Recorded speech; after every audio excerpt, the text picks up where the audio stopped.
एक कुत्ता गली में मारा घूमता है, एक कुत्ता कार में घूमता है। वो प्रारब्ध, मनुष्य नहीं। मनुष्य में दो, भाग्य और कर्म, दोनों के लिए रखा गया है। अगर हमारा भाग्य जोरदार पड़ गया तो हमारे कर्म फेल हो जाएंगे, और कर्म जोरदार पड़ गया तो भाग्य को दबा देगा। ये फाइनल का मनुष्य जन्म है। इसमें ये केवल नहीं कि प्रारब्ध में जो लिखा है वही होगा, आगे कुछ हो नहीं सकता। फिर मनुष्य जन्म की दुर्लभता सिद्ध नहीं होती। मनुष्य जन्म की दुर्लभता शास्त्रों में गाई गई है, दुर्लभो मानुषो देहो। क्या दुर्लभता है? अब हमारे प्रारब्ध में लिखा है दुख ही भोगना है, लेकिन आपने निश्चय किया सत्संग सुन करके कि सर्व सामर्थ्यशाली भगवान, और भगवान का नाम सब कुछ कर सकता है। अब सब कुछ बदल जाएगा, आपका प्रारब्ध बदल जाएगा, सब बदल जाएगा।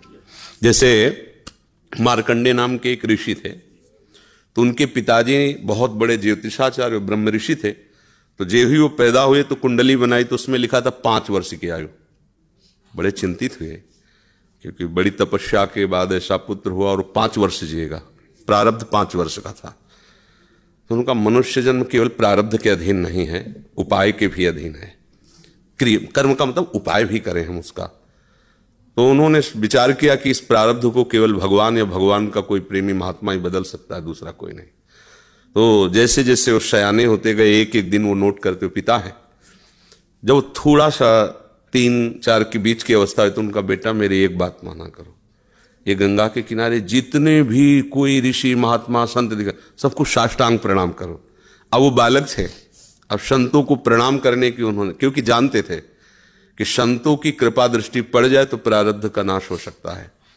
अब गुप्त रूप से सनक सनंदन सनातन सनत कुमार भी विचरण ही करते रहते, तो मार्कंडेय जी सबको प्रणाम करते थे। तो सब करुणा भरी, भगवान तुम पर दया करें। बच्चा जैसे कोई प्रणाम, आप सब प्रणाम करो तो उतना हृदय नहीं, लेकिन अगर छोटा बच्चा तो एकदम उसकी तरफ दृष्टि जाएगी, राधा राधा राधा राधा। एक छोटा बच्चा है, प्रणाम कर रहा है 3-3.5 वर्ष का, तो वो सब संत, और वो चुपचाप बैठ करके देखा करते थे उनके पिता कि किसी ऐसे महापुरुष का आगमन हो जो सृष्टि पर शासन करने की सामर्थ्य रखता हो, तभी प्रारब्ध बदल सकता है।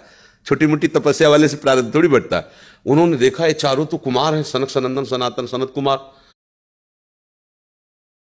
जो साष्टांग किया तो वो एकदम, वो भी 5 वर्ष की अवस्था में रहते हैं हर समय। उन्होंने कहा चिरंजीवी भव।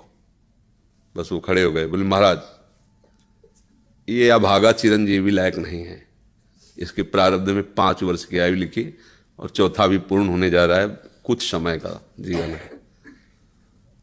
सनकादि ने कहा जो चिरंजीवी भव तो चिरंजीवी भव। हमने उसका भाग्य देख के थोड़ी बोला, उसका आचरण देख के बोला। एक छोटा बालक संतों के चरणों में लेट रहा है, ये चिरंजीवी लायक ही है। बोले महाराज अब भाग्य देख के दे, 5 वर्ष की आयु, अब कैसे? तो उनका हम वो तिथि वो तारीख तुम निकालना, और उस तारीख को हम भी आएंगे। भगवान शंकर के मंदिर में भगवान शंकर के लिंग को ऐसे गले लगवा के बैठालना, हम भी वहीं रहेंगे, देखते हैं कैसे मृत्यु ले जाएगी इस बालक को। ऐसा ही हुआ। अब संतों के बताए हुए मार्ग पर चलने वाले का मंगल ही होता है। तो वैसे चारों कुमार वहां विराजमान गुप्त रूप से, धर्मराज पधारे, यमराज के रूप में नहीं, धर्मराज के रूप में। क्योंकि पर वो ये दृश्य देखकर घबरा गए, और मृत्यु के भी, काल के भी महाकाल भगवान शंकर हैं। उनका स्मरण किया कि भगवान आपके ही विधान का हम पालन करते हैं, जो आप आज्ञा करते हैं। 5 वर्ष की आयु है, वो आयु आज खत्म होने जा रही है, समय पूरा हो गया, पर मेरी ताकत नहीं कि आपसे छीन कर मैं ले जाऊं आपको गले लगाए हुए ऐसे। तो प्रभु आप प्रकट होइए और बताइए कि हम आपके कानून का आप कैसे पालन करें। अगर हम अभद्रता करते हैं तो आपकी मर्यादा जाती है, और अगर मैं अपने आपके कानून का पालन नहीं करते तो धर्म का नाश होता है।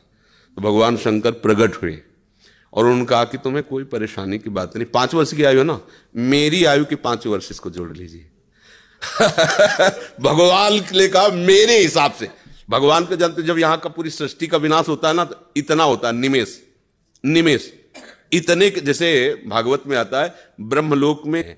अब वो जो आध्यात्मिक शक्ति से युक्त नहीं है, केवल वो लौकिक बल से चाहेगा तो प्रारब्ध मिटिया मेट कर देगा, और आध्यात्मिक शक्ति प्रारब्ध को मिटिया मेट कर देगा। ये रहस्य है। जो भगवान का आश्रय लेकर, भावी मेट सके त्रिपुरारी, भगवान का आश्रय ले लो तो जो कुअंक भाल के हैं वो मिट जाएंगे। हमारा प्रारब्ध इतना जोर, जैसे प्रारब्ध है कि ये पूर्व प्रारब्ध है, माँ के गर्भ से इस रोग की रचना हुई, जान तो पाए 35 वर्ष की अवस्था में, 20 वर्ष बाबा जी बनने के बाद। अब मांगते खाते अपने भजन मार्ग में चलते रहे, अब किडनी खराब हो गई। अब क्या, ये तो सब रुपए का खेल, इसमें ये तो इसमें धन चाहिए, हमारे पास कुछ नहीं है। अब हम जिनके आश्रित थे उन्होंने खेल बदला, ये सब व्यवस्था कर दी। ये हमारे प्रारब्ध में नहीं था, प्रारब्ध में तो दुर्गति थी, दोनों किडनी फेल है, लेकिन आश्रय जिनका लिए उन्होंने चैप्टर बदल दिया। अब देखो किडनी खराब, 2 बजे से दिनचर्या चल रही, 2 बजे रात से। ये किडनी वाले पेशेंट की दिनचर्या होती है क्या 2 बजे रात से? तो ये है इनके चरणों का बल, और ये हमारा बल। हमारे बुरे कर्मों का फल हमको मिल रहा है और उनके आश्रित हैं, तो ऐसे हमारा जीवन कट रहा है, ऐसे गोद में लिए काट रहे हैं। तो हम केवल प्रारब्ध के ही अधीन नहीं, हम कोई पशु नहीं है, मनुष्य जन्म में मिला है। हम नया कर्म करें ऐसा कि हमारे प्रारब्ध, बुरे प्रारब्ध का नाश हो जाए। हम ऐसे भगवान का आश्रय लेकर भजन करें कि हमारा, अच्छा भगवान सब कुछ है।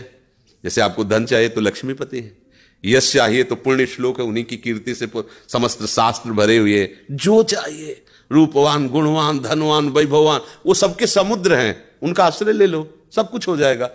अब अगर केवल धन से बलवान होने चाहिए कि जो बुराइयां हमसे पीछे हुई वो हमें परास्त न कर पाए। अगर हम यश चाहने की कोशिश करें तो भगवान का नाम कीर्तन करें, गुण और संयम से रहें, सबको सुख पहुंचाएं, अपने आप यश होगा। और अपने यश के लिए हम दंभ पाखंड करें तो बाद में ऐसी कालिक पोतेगी कि ना लोक के रह जाओगे ना परलोक के रह जाओगे। तो हमें यश चाहिए, धन चाहिए, सुख चाहिए, तो एकमात्र भगवान का सहारा लेकर हम भागवतिक आध्यात्मिक कर्म ऐसे करें जिससे सबका मंगल हो जाए, सबको सुख प्राप्त हो जाए। जैसे हमें अच्छा भोजन चाहिए तो दूसरे की थाली से छीने नहीं, अपनी थाली का दूसरे को पवा दे। अब तुम्हारे लिए जो व्यवस्था होगी बड़ी हाई क्लास की होगी, क्योंकि वो सरकारी होगी। वो देख रहा है ना, तुम दूसरों के लिए अपने सुख का त्याग कर रहे हो, तो तुम्हें कभी दुखी देख ही नहीं सकता। दुख उसको मिलता है जो अपने सुख के लिए दूसरों को दुख देता है, दूसरे के सुख का नाश करता है, फिर मालिक उसके सुख का नाश कर देता है। और ये सबको बात लगभग पता है कि किसी को भी दुख देने से तुम्हें सुख नहीं मिल सकता, पर कोई चूकता नहीं अवसर आने पर दूसरे के दुख को दे करके, और वो सुख भोगना चाहता है, इसलिए वो दुखी रहता है। अगर चतुरता आ जाए, विवेक आ जाए और विवेक पूर्वक को अपने कर्म को संभाल ले तो बुरा प्रारब्ध भी टल जाएगा, मंगल ही मंगल, आनंद ही आनंद रहेगा।